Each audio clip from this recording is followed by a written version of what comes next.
विदेश में पढ़ाई करने वाले विद्यार्थियों पर संकट खड़ा करेगा विश्वविद्यालय अनुदान आयोग यूजीसी। 5 अप्रैल शनिवार को विश्वविद्यालय अनुदान आयोग ने कहा कि अब विदेश में उच्च शिक्षा हासिल करने वाले छात्र छात्राओं की डिग्री को जांच के बाद ही मान्यता देगा। यह अपने आप के अंदर इतनी खतरनाक व्यवस्था है कि विदेश में पढ़ने वाले छात्र छात्राएं अपने आप को हमेशा कंफ्यूज ही मानेंगे कि उनकी डिग्री को मान्यता दी जाएगी या नहीं। भारत से विदेश में शिक्षा के लिए 2024 में 7,60,000 के लगभग विद्यार्थी गए हैं। वहीं 2023 में 8,93,000 बच्चे विदेशी शिक्षा में गए। इस सबके बीच में विश्वविद्यालय अनुदान आयोग द्वारा इस तरह की व्यवस्था देने अपने आप के अंदर बहुत खतरनाक है। फोर्स न्यूज का मानना है कि विश्वविद्यालय अनुदान आयोग के अध्यक्ष एम जगदीश कुमार पहले से ही विदेश में विशेष यूनिवर्सिटीज और शिक्षा संस्थानों की मान्यता दे उनका सिलेबस पहले से देखिए, क्योंकि विश्वविद्यालय अनुदान आयोग द्वारा मान्यता प्राप्त विदेशी शिक्षण संस्थानों में जब छात्र अध्ययन करके आ जाएं तो उन्हें वापस से मान्यता के लिए यूजीसी में आवेदन करने की आवश्यकता नहीं होगी। ऐसे में भारत सरकार को चाहिए कि विद्यार्थियों के हित को देखते हुए डिग्री हासिल करने के बाद मान्यता नहीं दी जानी चाहिए। डिग्री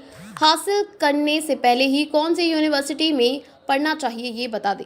विश्वविद्यालय अनुदान आयोग ने आज जिस तरह से आदेश जारी किया है कि विदेश में पढ़ के आने वाले छात्र छात्राओं का भारत में फिर से परीक्षा होगी और तब उनको मान्यता दी जाएगी, जबकि ये अपने आप के अंदर बिल्कुल तानाशाही आदेश है। हम अपने बच्चों को विदेश में पढ़ाने के लिए लाखों रुपए खर्च करते हैं, विशेष तौर से जो मध्यम वर्गीय परिवार है या हम लोग बैंक से कर्जा लेकर उनको विदेशों में पढ़ाते हैं।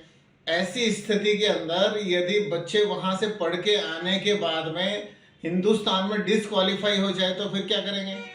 जबकि यूजीसी को चाहिए कि पहले से ही विदेश में कौन कौन सी यूनिवर्सिटी, कौन कौन से कॉलेज उनके स्तर के हिसाब से है वह मान्यता पहले ही दे देनी चाहिए। जिस तरह से यूजीसी हिंदुस्तान के यूनिवर्सिटीज़ को मान्यता देती है, उसी तरीके से विदेशों में कौन कौन सी यूनिवर्सिटी है जहां हम लोग सिलेबस भारत के हिसाब से है, यूजीसी के हिसाब से, तो हम अपने बच्चों को विदेशों में उन्हीं यूनिवर्सिटी और उन्हीं कॉलेजों में पढ़ने के लिए भेजेंगे जो हिंदुस्तान की यूजीसी से मान्यता प्राप्त है। लेकिन यदि इसके विपरीत स्थिति हुई कि हम पहले अपने सारी जमा पूंजी खर्च करते हैं, हम लोन लेके विदेश में पढ़ा दें और उसके बाद में यूजीसी ये कहती है कि साहब आप वापस से यहाँ आओ और यहाँ आके फिर से हम आपकी परीक्षा लेंगे, परीक्षा में पास नहीं हुए तो डिग्री बेकार। ये बहुत गलत है और भारत सरकार को फिर से सोचना चाहिए, विश्वविद्यालय अनुदान आयोग को फिर से सोचना चाहिए, क्योंकि विदेश में पढ़ाई इतनी आसान नहीं है। हम अपने बच्चों को एक अनजान माहौल में भेजते हैं। जिस तरह से यूक्रेन में युद्ध हुआ, अमेरिका से पलायन हुआ, कनाडा से बाहर निकाला गया, इतनी भीषण परिस्थितियों में छात्र पढ़कर आएगा, फिर उसके बावजूद भी उसको ये विश्वास नहीं है कि वो अपने देश में पहुंचकर अपनी डिग्री को कायम रख पाएगा। यह बहुत गलत है, वापस से सोचना चाहिए।